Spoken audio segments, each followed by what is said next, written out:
차박까지는 좀 어려울 것 같아요. 아니야. 내가 잘못한 거야. 내가 여자로서 너무 커. 어벤져는 잘못 없어. 솔님 어깨도 좀 많이 크잖아요. 그건 수영을 오래 해서 그런 거야. 너 나랑 수영해볼래? 내가 이겨. 차차차차. 예. 죄송해요. 저 솔직하게 얘기해야죠. 정신 차렸네 지금 진짜.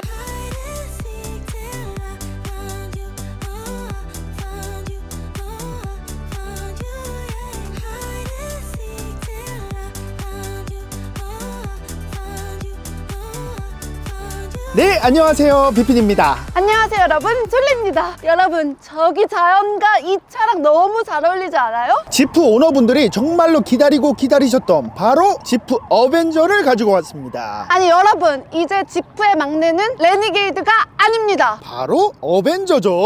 어벤져스야? 근데 생각보다 처음에 딱 보자마자 정말로 차가 좀 조그매가지고 너무 귀여워요. 근데 그 상남자 느낌은 버려지지 않았어요. 이게 전면부를 보시면 전기차스럽지 않게 지프의 아이덴티티 세븐 슬롯 그릴이 그대로 유지가 되고 있습니다. 그리고 그 아이덴티티는 바로 여기에 또 이 배지 너무 귀엽죠? 이게 약간 곳곳에 들어가 있는 것 같더라고요. 아니 이게 완전 지프의 상징 아닙니까? 헤드라이트 같은 경우는 안 보이게 하기 위해서 주변을 아이라인으로 처리를 했고요. 그 다음에 데일라이트만 위쪽에 밝게 나오게 되는 방식이에요. 지금까지 우리 지프는 이렇게 얇고 세련된 그 라이트가 아니었잖아요. 항상 투박했지. 투박한 그 감성이 있었는데 이 어벤져는 확실히 그랜드 체로키랑 비슷하네. 약간 얼굴이 비슷하긴 합니다.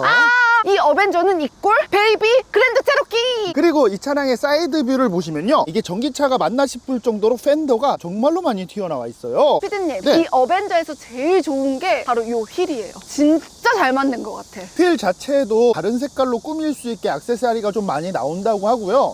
얘 몇 인치예요? 이게 전기차여서 18인치거든요? 근데 한 19인치는 돼 보여요. 훨씬 더 커 보이죠? 전기차 하면은 막 막혀있거나 그런 휠이 많은데 이거는 진짜 다 뚜뚜뚜 뚫려있어. 그러니까 이 차는 얼핏 보면 그냥 내연기관 같아요. 그니까. 그리고 여러분, 요런 디테일함 나 너무 사랑해. 뭐요? 요것 봐봐. 어우 귀여워. 솔님도 오늘 귀여워요.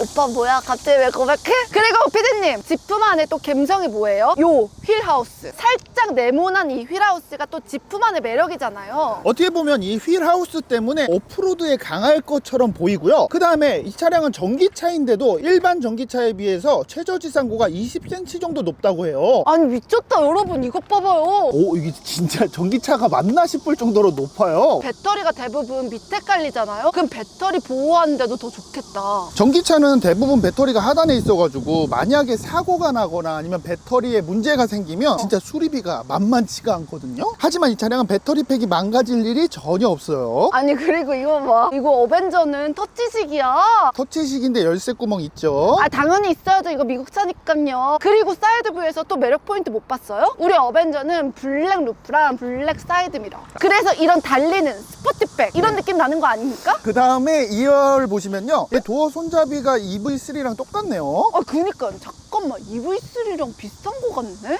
약간 급도 비슷한데 이 차량은 EV3보다도 작은 차예요. 근데 솔직히 외관이 거의 비슷해 보여. 그리고 여기 보시면은 충전구가 이렇게 커버까지 다 있구나. 이 차량은 100kW급 급속 충전 시 80%까지 한 24분 정도 소요가 된다고 해요. 그 정도면 화장실 가고 약간 커피 마시면 끝이네. 그리고 뒤에서 오시면은 이거 뭐야? 나름 리어 윙까지 달려 있어요. 그리고 이 차량은 특이하게 프론트 오버행, 리어 오버행이 엄청나게 짧습니다. 그니까요, 여기가 되게 짧아. 짧은 이유가 뭡니까? 당연히 지프의 원전은 뭡니까? 오프로딩 아닙니까? 그런 거를 잘할 수 있게끔 고기가 다 짧은 거죠. 맞아요. 이게 진입각 탈출각이 그냥 일반 전기차에 비해서는 훨씬 좋기 때문에 오프로딩을 충분히 즐기실 수 있고요. 심지어 리어 범퍼 보시면요, 스키드 플레이트까지 장착이 잘 돼 있어요. 그리고 이 차량은 또 리어 램프가 좀 특이한데요, 기존에 레니게이드 보면 기름통에 있었던 그 X자 무늬가 있었는데 이 차량도 여전히 X자 무늬가 있어요. 하지만 클리어로 돼 있어서 훨씬 전기차스러운 느낌이 나고요. 요 어벤져는 사실 차급이 제일 엔트리급이잖아요. 근데 전동 트렁크 안 넣어줄 것 같죠? 당연히 안 들어올 줄 알았는데 전동 트렁크지. 심지어 킥모션까지 된다고요. 이거는 조금 의외긴 한데요. 그리고 봐봐요. 와, 이게 작다고요? 그 밑에 또 열리는 것 같은데? 그니까 여기도 이렇게 있고요. 뿐만 아니라 여기 밑에도. 거기는 좀 작네. 그래도 있는 게 어디야. 근데 이거를 이렇게 밑에다 넣을 수도 있는 거죠. 아, 그렇게. 이렇게도 하고 평탄화도 하고. 그리고 이 차량은 또 캠핑 좋아하시는 분들이 많이 사는 차잖아요. 그러면 캠핑 살짝 느껴봐야죠. 아니 근데 작은 차로 캠핑 가는 것도 좋아하시는 분들 있으니까. 근데 이건 조금 작긴 하다. 그래도 한번 타보세요. 응애. 응애 같은 소리 하고 있네. 저는 원래 이렇게 다리를 구부리고 잔답니다. 이게 왜냐면 생각보다 전장 길이가 많이 짧아가지고 솔직히 말해서 차박까지는 좀 어려울 것 같아요. 아니야. 내가 잘못한 거야. 내가 여자로서 너무 커. 나야, 내가 잘못한 거야. 어벤져는 잘못 없어. 솔님 어깨도 좀 많이 크잖아요. 미안해. 그건 수영을 오래 해서 그런 거야. 너 나랑 수영해볼래? 나오세요 이제. 내가 이겨. PPD? 일단은 저는 요거 시트가 합격이에요. 시트 이 지프라는 글씨가 써있으니까 되게 뭔가 클래식해서 좋다. 그리고 뭐야? 뭐가 이렇게 깊어? 아니 핸드폰 충전 패드가 저 밑에 있어요. 그러니까 일반적인 병 같은 거 놓으면 이 안쪽까지 쏙 들어갑니다. 아니 그리고 컵홀더가 여기 또 있거든요? 근데 여기도 깊어. 그러니까 전체적으로 이 센터 터널 공간을 정말로 생각보다 좋게 만들어놨어요. 아 야야야 너 거기 왜 있냐? 충전하거나 아니면 여기 들어가 있어. 위에 또 있지.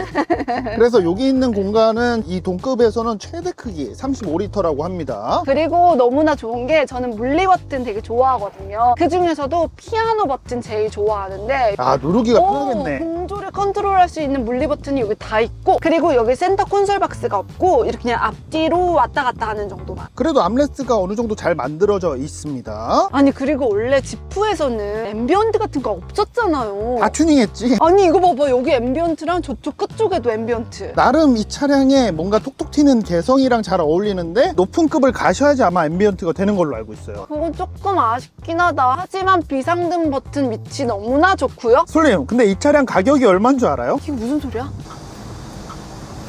비상등 소리가 왜 이래? 차차차차. 이게 깜빡이랑 비상등 소리가 너무 특이해요. 이게 깜빡이랑 비상등 소리라고요? 이거 근데 도대체 얼마예요? 가격이 사실 전기차는 가장 중요하잖아요. 론지튜드 트림은 5,290만 원이고요. 알티튜드 트림은 5,640만 원이니까 보조금 받으면 4천만 원 한 중반에 구매하실 수 있지 않을까 싶어요. 그러면 딱 EV3보다 1,000만 원이 비싼 거네요? 맞아요. 그러면 사실은 이 지프 감성 못 버리시는 분들은 이거 어벤져 사야지. 왜냐면 제 친한 동생이 레니게이드를 타거든요? 그 친구가 또 한 번 지프를 사려고 하더라고요. 그러니까 지프 이번에 어벤져 같은 경우는 내연기관이나 전기차나 거의 비슷한 느낌을 하고 있기 때문에 내연기관을 좋아하시는 분들한테도 굉장히 어필이 될 것 같아요. 그러면 주행 성능도 그런 느낌이 날지 한번 바로 시승을 해보도록 하겠습니다. 전 2열로 갈게요. PPD? 네, 오늘은 사람들이 많이 궁금해하시는 바로 그 지프 어벤져를 최초로 시승하게 되었습니다. 쿵짝. 근데 지금 비상등을 켜놨는데 소리가 음악 소리가 나와. 아니 너무 신기하지 않아요? 이런 거 너무 밑에 있어. 쿵짜자 쿵짜 약간 그런 소리가 들리는데? 쿵짝. 이 차량을 먼저 말씀을 드리자면 지프 최초의 순수 전기차죠. 지프 하면 떠오르는 이미지가 뭐예요, 솔리? 일단 오프로딩. 그리고 튼튼하다. 크다라는 이미지가 꼭 있었잖아요. 그쵸. 근데 이 차량은 정말 작은 소형 전기차예요. 근데 이게 EV3보다 작아요? EV3보다 전장이 무려 30cm나 짧은 정말로 작은 차예요. 완전 소형 SUV구나. 레니게이드보다도 작은 차지만 지금 제가 막상 딱 앉아보니까 실내 공간이 그렇게 많이 작지는 않습니다. 잠시만요. 2열은 좀 작아요. 2열은 좀 작아요? 무릎 공간이 딱 2개 나오거든요. 그러니까 2열은 진짜로 작은 느낌이 있지만 1열만큼은 이게 대시보드가 많이 밀려나 있고 센터 터널이 상당히 하단으로 되어 있기 때문에 1열 거주성만큼은 정말로 괜찮아요. 아, 알았다. 피디님, 이 썬루프가 1열에 딱 끊겨 있어가지고 2열이 조금 좁아 보이는 느낌이거든요. 아, 이게 파노라마 썬루프라고 하기보다는 반노라마 썬루프? 그 정도 됩니다. 그래서 그렇게 2열에서는 개방감을 느끼실 수는 없습니다. 근데 다 필요 없고 이게 2023년 유럽에서 1등 했던 차거든요. 지금까지 지프에서 역사상 단 한 번도 올해의 차를 받은 적이 없는데 이 차가 유일하게 유럽 올해의 차로 선정이 되었습니다. 딱 유럽을 가보면 딱 요 정도 크기의 차가 정말 많거든요. 맞아요. 그리고 이 차량의 재원을 또 말씀을 드리자면 네네. 조금 아쉬울 수 있거든요. 전기차에서 가장 중요한 게 주행 가는 거리잖아요. 근데 배터리 용량부터 갑시다. 저희 어머니가 이번에 산 게 EV3 스탠다드 스탠다드잖아요. 네네. 그 모델의 배터리 용량이 58.3kWh였거든요. 근데 350 정도 갔잖아요. 이 차량의 배터리 용량은 54kWh의 리튬이온 배터리예요. 그럼 300 초반 정도 되겠네? 아, 근데 우리나라 인증 주행 가는 거리는 아쉽게도 293 정도 됩니다. 그럼 300 안 넘어요? 도심 주행 같은 경우는 300km 이상 가고요. 그 다음에 여기를 보니까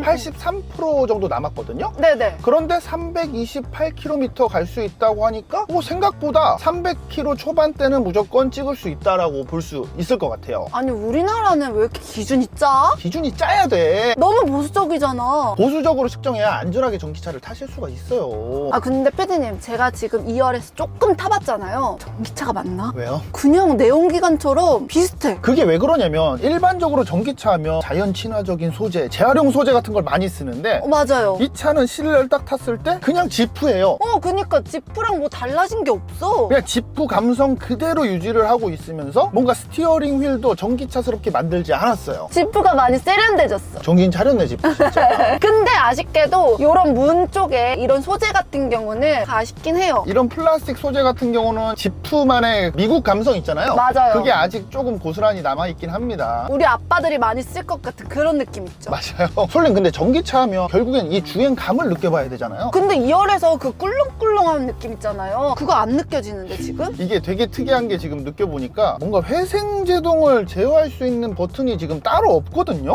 회생제동을 따로 제어할 수가 없이 그냥 쭉 밀려나가는 게 이게 원페달 드라이빙은 따로 안 되는 것 같습니다. 그러면 오토홀드맨 이런 거 없어요? 없습니다. 아니 그리고 그건 어때요 피디님? 저 버튼식 기어 노브요. 아, 이 버튼식 기어 노브? 응. 버튼식 기어 노브 하면 우리나라 거는 거의 센터 콘솔 위쪽에 있어가지고 누르기가 좀 편했잖아요. 근데 이 버튼식 기어 노브 큰 거는 마음에 들어. 응. 근데 D 버튼을 누르려면 조금 손을 뻗어서 이렇게 숙여줘야 돼요. 허리를 굽혀야 돼요? 왜냐면 이게 오른쪽 끝에 위치해 있기 때문에 약간은 멀게 느껴집니다. 유럽이나 일본 같은 경우는 우핸들인 경우가 많잖아요. 네네. 근데 우핸들일 때는 괜찮겠어. 아 그러네. D 버튼이 가까우니까. 어. 하지만 우리나라 같이 좌핸들을 쓰는 나라 같은 데서는 조금 버튼을 누르기가 어렵습니다.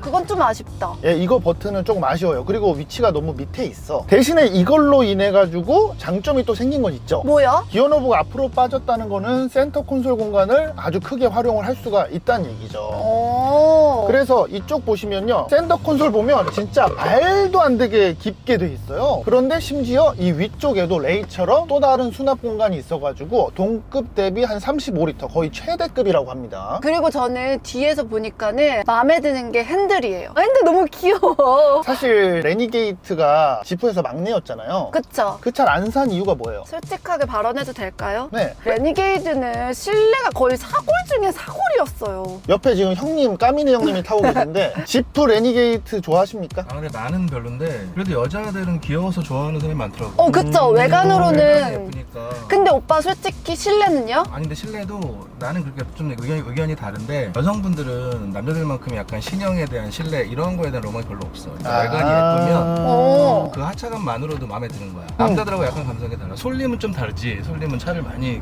타보니까. 오. 아 이게 신형 실내다 구형 실내다 이렇게 느낌이 오잖아. 근데 일반적인 여자들 시각에서는 네. 그렇지 않다는 거지. 근데 이 어벤져를 봤다가 레니게이를 보면은 다르겠지? 형님 말씀이 맞는 게 이 스티어링 휠의 러기드한 느낌 빼고는 실내 이런 레이아웃이나 디자인 같은 게 너무 미래지향적으로 바뀌지 않았나 싶은 느낌이 들어요. 하지만 그래도 외관은 일반 전기차에 비해서는 확실히 그 내연기관스럽게 만든 부분은 저는 좋다고 보거든요. 근데 실내는 그 러기드한 맛이 떨어지지 않나 싶습니다. 너무 세련됐다. 맞습니다. 일단 디스플레이 보면 이게 10인치거든요. 저는 10인치라고 해서 되게 작을 줄 알았어요. 근데 여기 차급에는 진짜 딱이야. 그러니까 차가 워낙에 작은 차다 보니까 이 차에 비해서도 약간 크게 느껴지고요. 더군다나 이렇게 디스플레이가 많이 위로 올라온 차는 진짜 오랜만인 것 같아요. 그래서 시인성 대박이고요. 2열에서 봐도 진짜 잘 보여요. 야, 기어 노브 누르기는 불편하지만 디스플레이를 셀렉트하는 거는 진짜 너무 가깝습니다. 그냥 바로바로 눌러져요. 그리고 또 마음에 드는 거는 디지털 클러스터는 10.25인치인데 이것도 어느 정도 거리감이 있게 안쪽으로 파고들고 달리고 있어서 이것도 상당히 마음에 들고요. 그 다음에 제가 가장 마음에 드는 거, 물리 버튼이 아직도 많이 있다. 역시 미국식이야. EV3 같은 경우도 물리 버튼이 있긴 하지만 많지는 않거든요. 맞아요. 그러니까 요즘에 다 줄이고 있는 추세지만 미국차답게 버튼이 정말 큼직큼직하게 아주 잘 만들어져 있습니다. 피디님, 저는 어댑티브 크루즈 컨트롤도 조금 궁금하거든요. 아, 어댑티브 크루즈 컨트롤. 왜냐면 어벤져가 또 유럽에서 1등을 했고 또 요번에 완전 새로운 신차잖아요. 저는 사실 어댑티브 크루즈 컨트롤 미국 차는 믿질 않는데 한번 느껴보도록 하겠습니다. 한번 믿어보자. 근데 이게 차선 유지 보조가 되는지는 모르겠어요. 차선 유지 보조 아까 전에 기능에 있었잖아요. 일단 세팅했고요. 시속 40에 맞춰놨거든요.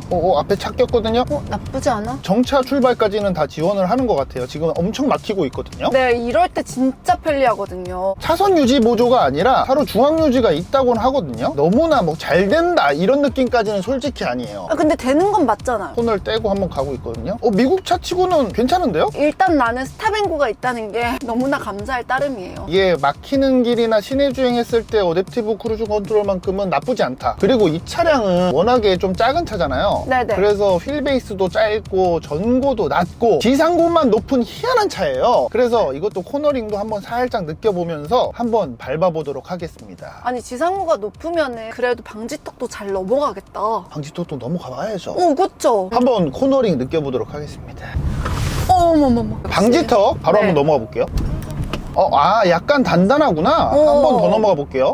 오. 이게 되게 작은 차라는 게 딱 느껴지고 제가 살짝 밟아보면 오. 이게 사실 마력으로 따지면 150마력대밖에 안 되거든요. 아니 근데 왜 이렇게 잘 나가? 후반 가속이 좀 딸리는 거지 초반 토크는 세팅을 잘한 것 같아요. 그리고 확실히 작은 차가 재밌긴 하잖아요. 그렇죠. 그래서 이게 되게 빠릿빠릿한 것 같아. 그냥 시내에서 막 타기는 좋긴 하겠다. 봐요. 하나, 둘, 셋. 정차 상태에서 완전 빠르게 치고 나가는 건 아니지만 그래도 속력을 받았을 때는 탄력이 아주 괜찮아요. 제가 그 코너 한번 살짝 돌아볼게요. 이게 휠베이스가 진짜 짧으니까 계속 제자리에서 놀아. 제자리에서 돌아요. 그냥 거의 제자리입니다. 진짜로. 이건 좋다. 아니 그리고 스티어링 휠이 밑에가 잘려 있어서 이것도 좋긴 하다. 맞아요. 살짝 D컷으로 돼 있는데 역시나 이게 힘들어요. 오, 후방 카메라도 있는데? 오, 괜찮은데? 지프하면 원래 후방 카메라 별로였잖아요. 근데 이것도 막 좋은 건 아니고 적당히 괜찮습니다. 적당히. 죄송해요. 저 솔직하게 얘기해야죠. 저는 솔직히 말해서 이런 부분 다 좋은데 이런 거 소재 있잖아요. 이런 소재만 조금 아쉬울 따름이에요. 왜냐면 이게 5천만 원이 넘는 차다 보니까는. 알겠습니다. 그럼 내려가지고 살짝 좀 살펴보도록 하겠습니다. PPD? 슬라이딩이나 리클라이딩 안 되는 거잖아요. 아니 일단은 조금 많이 서 있다. 등받이가 그래서 등받이는 좀 서 있는 것 같지만 그래도 안장 크기는 괜찮아 보이는데요? 안장 크기는 괜찮은데요. 허벅지는 안 떠요? 허벅지는 안 떠요. 헤드룸은 얼마나 나와요? 아니 헤드룸이 여기가 왜 이렇게 파여있냐? 이거 헤드룸이 1개 반 그냥 나와요. 레그룸은요? 레그룸은 하나, 2개 정도. 그렇게 공간이 많이 크진 않네. 그리고는 열선도 없지. 컵홀더 넣을 수 있는 공간도 없네. 컵홀더가 없다고? 그 가운데 뭐 열리지 않을까요? 없는데요. 그러니까 이 차는 2열에 타는 그런 패밀리카로 보시면 안 될 것 같긴 해요. 이거는 첫 차, 그리고 사회 초년생 분들이 친구들 태우기에는 너무 좋을 것 같아요.